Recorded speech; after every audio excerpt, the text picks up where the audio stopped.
Klein Alley Show. Let's find out what's going on in the world, and we'll get you into Sum 41 here at KROQ and your name on that standby list to go be at their final show in Toronto, Canada, happening in less than 5 minutes. But first, your news. Grab your Adderall. It's time for ADD News, and I'm glad no one knows about my herpes. Oops. All right, it has been a summer of stealing, just like it was last year, but stealing is up. People are robbing stores, people's homes. They don't care if you are home or not. They're just going to rob you first and ask questions later. But retail theft and the smash and grabs, they've been trying to find a way to combat this for a little while now. They did that task force that seems to be helping a little bit, but now robots are here to the rescue. The videos caught by store security cameras are alarming, but the store has cut its theft losses thanks to a new AI technology called Vision. It uses the store's security cameras to detect suspicious movements by shoppers, like slipping an item in a jacket, a pocket, or a bag. So once that happens, they will... That was your move when you tried to steal the salsa. I can't believe you remember that story. Allie's big move was when she was trying to throw a party, didn't have any money, needed salsa, and she tried to slip it right in her purse and missed her purse, and it shattered all over the floor. And then I ran away, and I never stole again. She ran out of the store. It was the worst crime ever. I would give probably $10,000 to get the surveillance footage of that. That's the one thing I have, if all else fails. Just to watch it over and over again. You attempted that same move, little slip, drop this right in the purse. I think about that a lot of times when I see people with purses. I get very jealous. I think I'd be so much better at robbing places if I had purses. Well, you can have a purse. I know, it's 2024, but still a little weird, right? Come on. It's a little weird. I don't know. We checked it out in real time. Our producer put a pricey face cream in her bag, and within seconds, one of the workers gets an alert. There she is. You see her putting the stuff in the pocket. So then... We got to send out everyone on the show to do this for, quote, research purposes. An expensive hand cream. Yeah, let's see how we do. But then the question is what next, right? Yeah, the people are just walking out. Right. Like, the people that are doing it, they don't give any Fs. A lot of times they are already being caught on camera by security footage, and they're just allowing them to walk out because they don't want to confront them. It's the same thing with people robbing people who are home, in their homes. They're like, well, what are you going to do? Right. You don't want to get hurt. You don't want me to hurt you. And they know the have insurance. average response time from the LAPD is about 6.5 hours. Exactly. So they feel they got plenty of time. Look how long they've been robbing Encino homes, and they still can do it. Like 2 a day now. Some house over the weekend in Pacific Palisades got robbed twice in the same night. Yeah, they were like, this was great. Let's go back. They went there, robbed the house, got away with a bunch of stuff, I think they went back at 4:30. Yeah, they go, that was easy. Let's go get some more stuff. You know what? Yeah, I really like that one thing that we didn't pick up. Let's go back. Yeah. I'm having robber's remorse. Yeah. I want to go back and buy more. I mean, it was unbelievable. And it has, I mean, it's we laugh at it because what else can we do? It's a terrible situation. But you feel like there's no solution. And then when they have this AI technology, it's great that you can see that on your phone as the store owner, but what are you going to do about it? You get an alert saying this person's stealing. Time for moats, guys. Home oats. Then you can, I think that's where we are. Home oats. You can push them into the moat, and then they'll get eaten by piranhas. Great. Let's do it. All right, it's the next first world problem plaguing California. Are you a charger hog? And I'm not talking about phones and computers and stuff like that, though there are charger hogs when it comes to that as well. Definitely not talking about the football team either. No. Because no one's a charger hog. No, very few. So, no, I'm talking about EV cars. So, charging in public places is one of the more annoying parts of having an electric car. And owners now are bitching more and more about people who basically hog the charger for hours at a time. And you have all these chargers that they're just building more and more chargers, right, to try and accommodate everybody. But then if somebody, like the etiquette is that you're supposed to go for a short time while you're running errands or while you're doing something for, 20, 30 minutes. No, there's no etiquette. No, people are like, all right, I'll post load up here all day and I'm going to charge up my entire car because I don't want to pay for it at home. And then there are no electric cars or there are no EV chargers for everybody else. So in fact, now they're trying to clamp down on it. And they're like, if you go above 85%, we're going to start charging you. There's a Ralph's in Sherman Oaks that has one of those couple of those high-speed chargers there where you can really plug in and get zoomed up quick. But even quick, still 30 minutes, And there's always a wait. It's chaos in there because there's no line. So there's 3 or 4 people charging, and then there's 19 other cars, and everyone's like, I think I was here first. Well, you're here for no one knows. You're telling me those are free? A lot of them are. Some of them are free. No way. That's Yeah. unbelievable. When I I didn't know charge, that. when I charge, it's free. Some. Well, your Tesla, it's a Well, different of course. situation, different animal. I But- got grandfathered in. Yeah, some people get. Oh. It depends on like where you got it from and what the deal was, and sometimes they use that as negotiation. Like we'll throw in free charging at one of these like universal chargers. It's a whole situation, dude. But it's total chaos. I've seen But people. Klein's so right that they need to have some kind of a system for who's next. No one knows. It needs to show up on your car or something and say, hey, go to stall number 4. Yeah. Like you're going to be the next person. Or like, hey, you've been here for 30 minutes. You need to leave. Yeah, it needs to be like 30-minute parking because it really is the Wild West. It is total chaos, as it should be. Klein, Alley, Show! Mornings on KROQ! 106.7 KROQ. Let me predict your future quickly here at KROQ. We will give you some tickets to go see Sum 41 and get your name on a standby list so you can go see them at their final show ever in Toronto, Canada. That is happening in the next 7 minutes or less right here on KROQ. But first, what's happening in the world? Here is Allie with your news. Grab your Adderall. It's time for ADD News, and now the Kenkel Queen. All hell. Thank you. All right. The Democrats have their VP. It will be officially announced at a rally later tonight in Philadelphia. And Kamala Harris has gone with generic white guy number 3, Tim Walz, the governor of Minnesota. It will be a Harris-Walz ticket. The bonus with him is that he's 60 but looks a lot older, so he's got that Biden feel without being necessarily infirmed. A lot of people don't know too much about him, which could be a good thing because there's no recent scandals. He's pretty forgettable. He's a veteran, so he could win some of those military votes. And I think the most controversial thing that he's said in recent days is that he called Trump and J.D. Vance weird dudes. Oh, yeah, that's the big thing now. They've like attached J.D. Vance with the word weird. It's been like a weird Thing. It's a weird thing now where they looked at. So I don't know how. I don't Calling know. him weird, and that's so weird. What's the thing with him with cats? He hates cat ladies. We're doing is that what it is? We're doing He's a a- whole weekend about it here at KROQ. He's a family man. and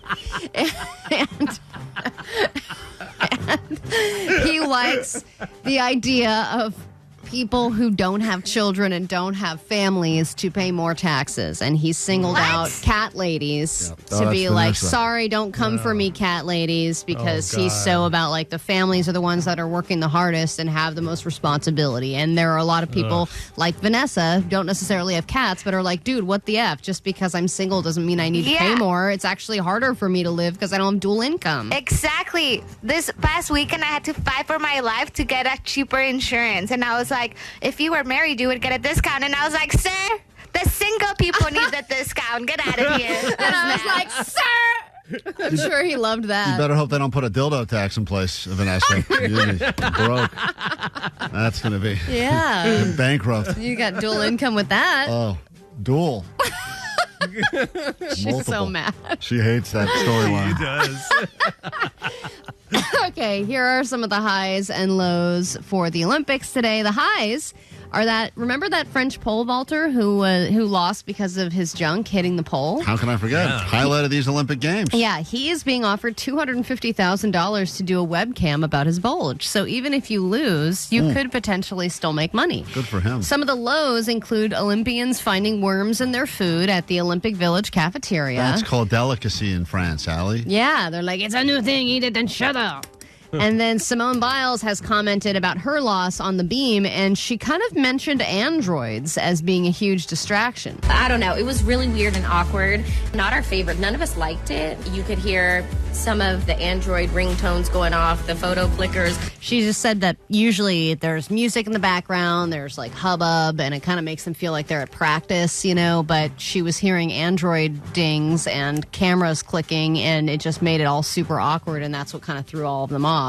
But Some then of that coverage, I couldn't tell if I was watching practice or the real thing. sometimes I thought I was watching a floor routine, and then it was a practice. Yeah, I didn't know The same is sometimes. happeing with running. I'm like, oh my God, he won! Yeah, And I then mean, I it was should be able like to heat figure it number out. 2 of 6. I'm like, damn it. Yeah. Can you make it clearer? Hey, by the way, Vanessa just informed me that our Olympian, the one that we put all of our support behind, the German trampolinist who was on with us last week, he didn't do great. He fell off the trampoline, I think his first attempt. He's going to be on with us later this morning. Oh, Oh, so nice. we can get the update on how his life has been and if he blames our show for mushing his Olympic career. Or he could blame androids as well. Yeah. This is how Vanessa started that conversation while he was going to get him on the phone. Oh my gosh, you loser. And it's like, that's right. Yeah, I mean, the guy did not leave with a medal, and but he was not the lowest score, so we're going to focus on that. He beat one other guy. One more high, that guy Carlos Yulo, who he is a Filipino gymnast that just won gold in the floor exercise, and it's obviously the first medal for the Philippines to take home, which is exciting, but some of the things that he's gotten as a result of his win have been awesome. So he got a fully furnished apartment. Oh. He got that's worth $414,000. Whoa. He also has free chicken for the rest of his life. What? He got offered unlimited free buffets, and restaurants across the country have promised him a lifetime supply of chicken. If I had known that was available if you win the You Olympics... would be doing that handstand, no problem. I would be doing all the Olympic events. I don't care about a medal. I don't wear jewelry. I would love free chicken for life. Yeah, isn't that great? Man, I should have done so many things with my life. Why didn't I do that? Oh. All right, we are known for our positivity here on the show. We always are. There have been a lot of hurricanes, wildfires, and I thought I would share some silver lining with you. So a guy's walking along the beach in Florida. He discovers a mysterious package. It's a black rectangle with the letter V on it. Turns out it was a giant brick of cocaine, one of 25 bricks of cocaine that were blown onto the shores of the Florida Keys by Hurricane Debbie. Debbie. Because Debbie That's like isn't my some dream, by the square way. who doesn't know how to have fun. You little coke whore, Debbie. Blow all over the place? Yeah, and if only this person on the beach hadn't been a narc and called the cops, everybody in the Keys would be having a great time in Wide Awake right now. I know. And once Border Control got involved, they totaled it up to 70 pounds of coke with a street value of over $1 million. Free chicken and coke. This is the greatest news wrap-up we've ever had. Klein Alley Show. Your news now on KROQ, and then in about 3 minutes, another shot for you to go see Sum 41 at their final show ever in Toronto, Canada, and get some tickets to see them right here. Big band, tiny venue happening just after your news. Grab your Adderall. No, seriously, grab it. The shortage is real.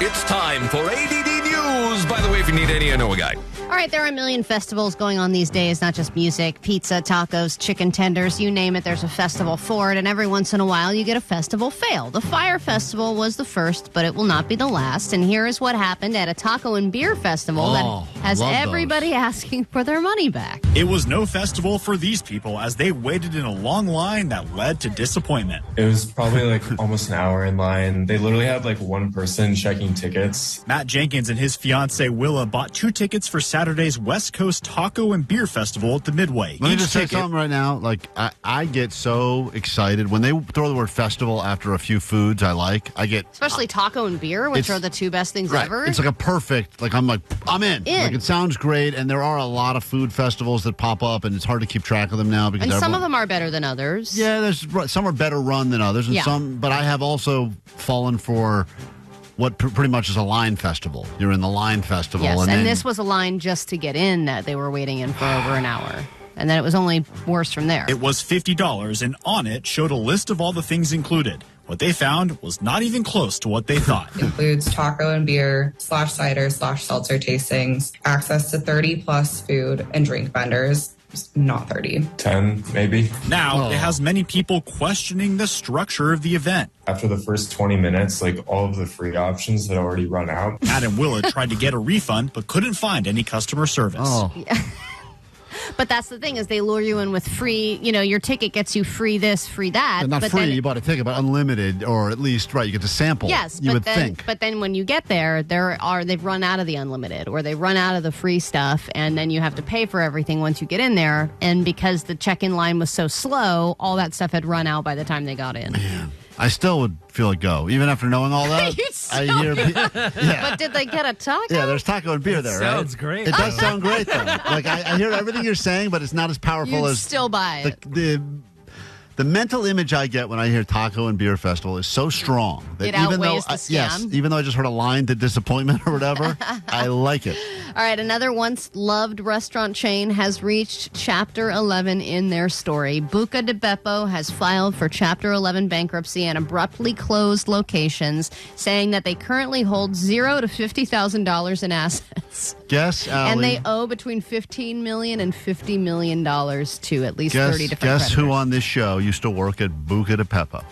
Take a guess. Well, it's Beppo, Buca de Beppo.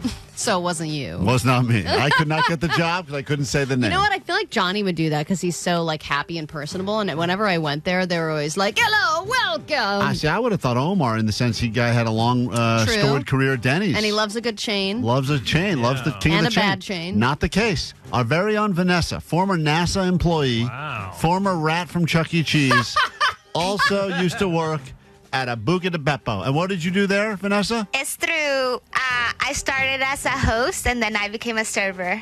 And did you like it there?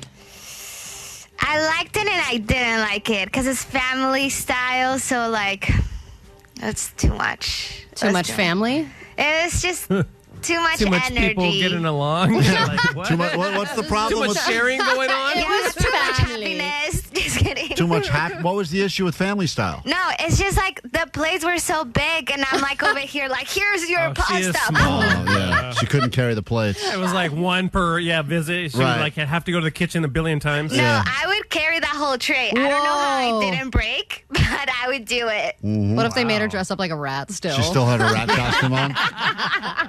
And then quickly, here's someone who probably needs an intervention of their own. The lead singer of Puddle of Mud is in jail right now, and apparently the Burbank Police Department pulled him over for a traffic violation, but then he refused to leave his car, and they became aware of some other previous warrants for his arrest, like trying to bring a weapon to the airport, and then they tried to get him out with pepper spray. They couldn't get him out. Eventually, they used like non-lethal pepper balls to get him out, and now he's in jail. But this is one of many arrests he's had in his life. All right, let's get into a brand new hour of the show right now by immediately inviting you to get on the phones, 800-520-1067. Got 2 tickets for you to come see Sum 41 here at KROQ, and potentially you'll see them again as we fly you to Toronto to be a part of their final show ever. Caller 20, let's go. Thanks for watching some of our radio show. We've got to get these cameras back to Best Buy before the 30 days runs out. So in the meantime, you can check out our radio show, which is available to listen to every day live on KROQ or the podcast. Yes, if you download and subscribe to the podcast, you can save a morning show in need.